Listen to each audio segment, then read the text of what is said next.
जय हिंद दोस्तों। मैं राजीव बहल, वॉइस ऑफ एक्स-सर्विसमेन सोसाइटी से।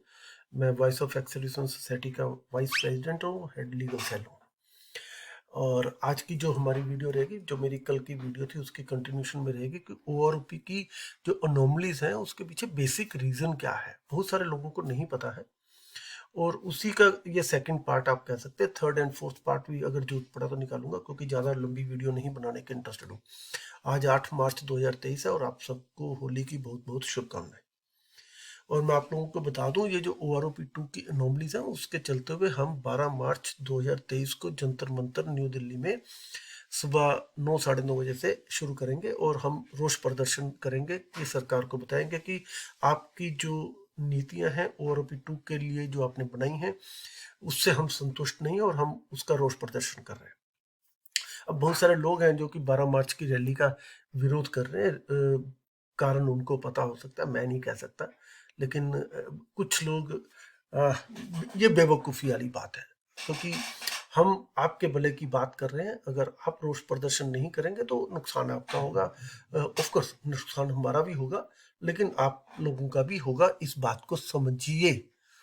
और दूसरी बात क्या है कि बहुत सारे लोग अपनी राजनीति चमकाने के लिए गलत बयानबाजी करते हैं स्टेज के ऊपर से, जिससे कि लोग उनकी तरफ आकर्षित हों, लोगों की भावनाओं को भड़काते हैं। ठीक है, भड़काओ, राजनीति चमकाओ, करो यार जो करना है, मेरे को उससे परवाह नहीं है, मेरे को उससे कोई वो नहीं है। लेकिन जब आप चिट्ठी लिखते हो, कम से कम तब फैक्ट्स लिखो सरकार को। चिट्ठियों के अंदर भी लोग गलत बातें लिख करके सरकार को देते हैं और वहां पर वो चिट्ठियों को फेंक दिया जाएगा। और उससे नुकसान क्या होगा, जब दूसरे की चिट्ठी जो कि सही है वो भी जाएगी तो कहेंगे ये भी उसी कैटेगरी के हैं, ये भी बकवास है, इसको भी फेंक दो। तो आप अल्टीमेटली नुकसान कर रहे हो JCOR कम्युनिटी का। Please don't do it. मेरी रिक्वेस्ट है, ऐसा मत करें। आप सरकार को जब चिट्ठी लिखनी है तो फैक्ट्स बेस पे लिखें। तो मैं उन्हीं फैक्ट्स की बात करूंगा कि JCOR की पेंशन क्यों नहीं बढ़ी। जैसे मैंने कल बताया कि अफसर्स की जो पेंशन है वो भी 2.57 से मल्टीप्लाई हुई थी। अफसर्स की तनख्वाह भी 2.57 से हुई थी, हालांकि उनकी पे मैट्रिक्स लेवल का मल्टीप्लाइंग फैक्टर डिफरेंट था। वो मेरी कल की आप वीडियो देख सकते हो, उसमें मैंने सारा एक्सप्लेन किया। JCOs का मल्टीप्लाइंग फैक्टर 2.62 था, ऑनरी कमीशन अफसर्स का 2.67 था, लेकिन उसके बावजूद उनकी पेंशन नहीं बढ़ी। तो वो कौन से कारण थे? कुछ कारण मैंने कल बताया, कुछ कारण मैं आज बताऊंगा।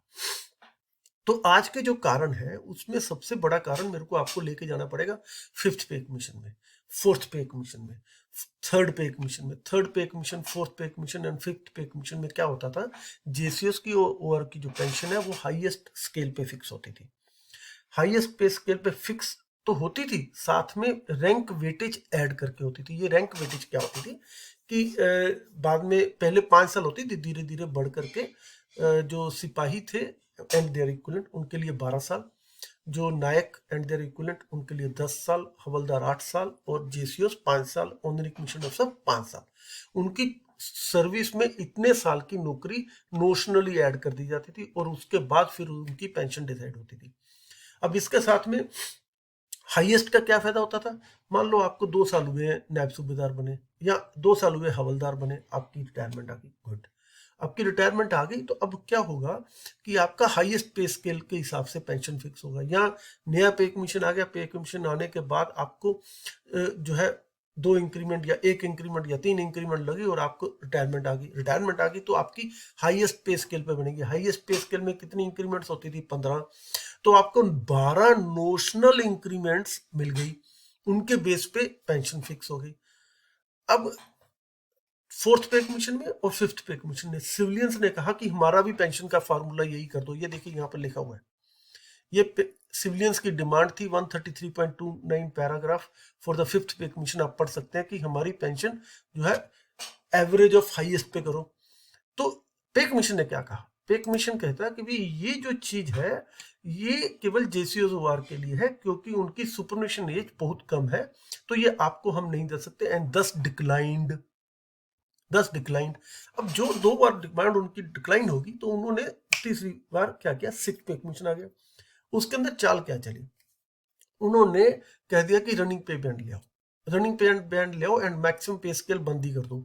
अब जब मैक्सिमम पे स्केल होगा नहीं तो मैक्सिमम पे कहां पे फिक्स होगी? और इनकी पेंशन भी हमारी तरह 50% ऑफ लास्ट पे ड्रॉन के हिसाब से कर दो। ये खेल खेलेगी। और इसमें जो है हमारे डिफेंस ऑफिसर्स का क्या रोल रहा, उनको समझ ही नहीं आया, वो एग्री कर गए। और एग्री करके उससे नुकसान किसका हुआ, जेसीओआर का। अब जब जेसीओआर का नुकसान हुआ तो उनको समझ ही नहीं आई, हम तब से शोर मचा रहे हैं कि ये गलत है। अच्छा, अब इसको करने के पीछे 6 पे कमीशन में उन्होंने करा क्या कि एक चैप्टर था 2.4, चैप्टर 2.4 आप चाहे 6 पे कमीशन की रिपोर्ट निकाल सकते हैं, ये रहा, lateral movement of defence personnel right to paramilitary forces. अब इसके अंदर रिकमेंडेशंस क्या दी, उन्होंने कहा, इसका पैरा जो है आप ध्यान से अगर पढ़ेंगे तो ये रहा, पैरा 7 2.4.6 का पैरा 7 पेज नंबर 140 के ऊपर है। तो इन्होंने कहा, पे कमीशन ने कहा कि डिफेंस पर्सनल ऑप्ट कर सकते हैं लेटरल शिफ्ट होना या नहीं होना। और क्योंकि लेटरल शिफ्ट के अंदर लाइफ लॉन्ग अपॉर्चुनिटी है, they will be able to serve till the age of 60 years, 60 साल की उम्र तक नौकरी कर पाएंगे। तो उस एज में जो उनको लिबरल पेंशन बेनिफिट है वो नहीं दिए जाएंगे, ठीक है। तो उनकी नॉर्मल पेंशन मतलब 50% ऑफ द लास्ट बेसिक पे ड्रॉन के हिसाब से फिक्स होगी। ये रिकमेंडेशन थी, इसको सरकार ने मान भी लिया। लेकिन जब इसको इंप्लीमेंट करने की बारी आई, मैं आपको एक चीज और दिखाता हूं। ये देखिए, ये रहा, हाँ, ये देखिए, ये रेजोल्यूशन है मिनिस्ट्री ऑफ डिफेंस का 30 अगस्त 2008 का। यहां पर ये इसके लिए क्या कहते हैं, the recommendation of the 6 pay commission relating to lateral shift of defence personnel to central paramilitary forces would be examined separately. इसका मतलब क्या हो कि हम इसको बाद में ध्यान देंगे। अब ये तो बाद में आप ध्यान दोगे, मतलब अभी फिक्स नहीं किया। लेकिन जो हमारे पेंशनरी बेनिफिट थे, कौन से, एक तो मैक्सिमम पे स्केल के ऊपर जो हमें मिलता था, और दूसरा जो रैंक वेटेज मिलती थी, वो दोनों खत्म कर दी।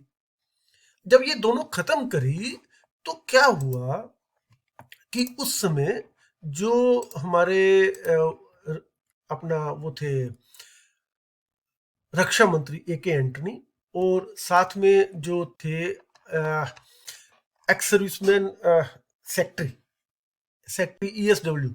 सो सेक्रेटरी ईएसडब्ल्यू अपनी नोट शीट के अंदर लिखते हैं, मैंने उसको रिप्रोड्यूस किया, वो बहुत छोटा छोटा था, आपसे पढ़ा नहीं जाता। तो he has written, I had written this file to familiarise myself with the nonsenses involved.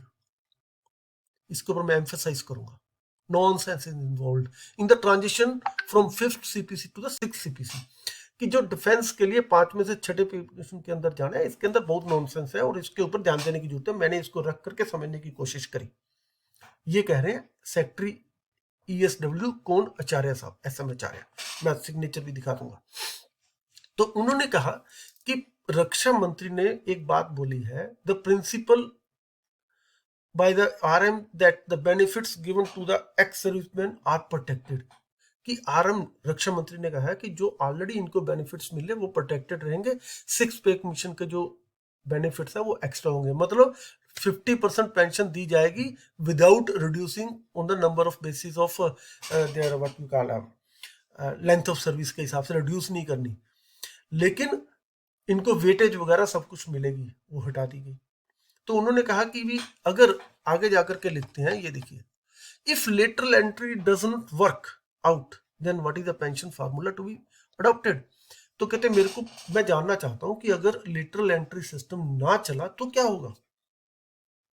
ये उनका क्वेश्चन था, जिसको कि लिपापोती करके और लॉबी जो वर्क कर रही होगी, मैं कह नहीं सकता, या कर रही थी, उन्होंने इस बात को दबा दिया सेक्रेटरी ईएसडब्ल्यू एसएम आचार्य की। ये देखिए सिग्नेचर 13 अक्टूबर 2008 को लिख रहे हैं। ये कब लिख रहे हैं, वो रेजोल्यूशन के बाद, कि भाई तुमने ये कह दिया कि इसको बाद में सोचेंगे, और साथ में तुम कह रहे हो पेंशन का फार्मूला चेंज कर दो। अगर पेंशन का फार्मूला चेंज कर देंगे तो ये काम नहीं हुआ तो क्या होगा। किसी ने बॉदर नहीं किया, हमारे ऑफिसर्स ने भी हमारा साथ नहीं दिया और हमारी पेंशन रिड्यूस हो गई।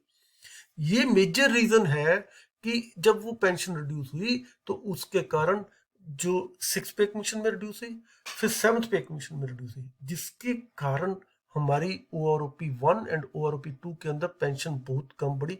यहाँ ध्यान देने वाली बात है कि जो अफसर्स की पेंशन है, जो अफसर्स की पेंशन वो पहले से ही लास्ट बेसिक पे ड्रॉन का 50% होता था और रिड्यूस होती थी अगर नौकरी कम होती थी। उनको एकदम फायदा हो गया, उनको फायदा हो गया, हमें नुकसान हो गया, इसलिए गैप बढ़ गया। This is the major reason, आप लोगों को समझना पड़ेगा। इसके ऊपर अभी ये देखिए, रक्षा मंत्री की एक कमेटी थी, उसकी रिपोर्ट आ गई, letter induction and re employment. इसके अंदर उन्होंने क्लियर लिख दिया, नॉट एक्सेप्टेड। लेटरल एंट्री को एक्सेप्ट नहीं करें, ये रिसेंटली रिपोर्ट आई हुई है। जब आपने वो एक्सेप्ट नहीं किया तो अब हमें आपको वो बेनिफिट्स देने पड़ेंगे। कौन से? एक तो हमारा मैक्सिमम पे स्केल वाला, क्योंकि अब मैक्सिमम पे स्केल 7th पे कमीशन में भी नहीं है, ठीक है। तो वेटेज ऐड करो, कहने का मतलब सिपाही के लिए आप 12 साल की नोशनल इंक्रीमेंट देकर के पेंशन फिक्स करो। जो नायक है उसमें 10 साल, और जो हवलदार है उसके लिए 8 साल, और जो जेसीओ है उनके लिए 5 साल, और ऑनरी कमीशन अफसर उनके लिए भी 5-5 साल की आप नोशनली उतने साल की इंक्रीमेंट ऐड करो और फिर पेंशन फार्मूला फिक्स करो। जब आप ऐसा करेंगे तब भी OROP का एक्चुअल में बेनिफिट होगा जेसीओ एंड ओआरस को, अदरवाइज पॉसिबल नहीं है, अदरवाइज पॉसिबल नहीं है। मैं आप सब लोगों को बताना चाहूंगा कि जो 12 मार्च 2023 को रैली है हमारी voice of x servicemen society और बहुत सारी जेसीज ओवर की ऑर्गेनाइजेशन जो मिल करके कर रही है, वहां पर आपको ऐसी बहुत सारी नॉलेज मिलेगी कि ऐसा हो क्या रहा है, हो क्यों रहा है, क्या कारण थे कि ये हमारे साथ हो रहा है। लोग, प्लीज, बहुत सारे लोग हैं जो राजनीति चमकाना चाहते हैं, उल्टी सीधी बातें करते हैं, हम लोगों को अपोज, हम लोगों को पता है अपोज करने का रीजन भी क्या है, क्योंकि हम इंटेलेक्चुअल बात करते हैं, हम फैक्ट्स के ऊपर बात करते हैं। वो उनको पता नहीं था, अरे ये बकवास करते हैं, इनको छोड़ दो। अरे भैया, बकवास नहीं करते, पढ़ लो, सब कुछ लिखा पढ़ा आपके सामने लिखा हुआ है। मैं इसीलिए इस तरह से वीडियो बना रहा हूं कि आप पढ़ सकें, इट्स रिटन क्लियरली। सो मेरी आप सबसे गुजारिश है, 12 मार्च 2023 को जंतर मंतर पे जो रैली है, जो रोष प्रदर्शन है, उसमें ज्यादा से ज्यादा लोग भाग लें, सो दैट कि हम आपकी आवाज सरकार तक पहुंचा सकें और उसमें हमारा सहयोग करें, तभी हम आपके लिए लड़ाई लड़ पाएंगे। Thank you so much. अगली मेरी एक और वीडियो में फिर निकालूंगा जिसमें और बहुत सारी इन डेप्थ आपको नॉलेज रहेगी। So be tuned. Thank you so much. जय हिंद, जय भारत।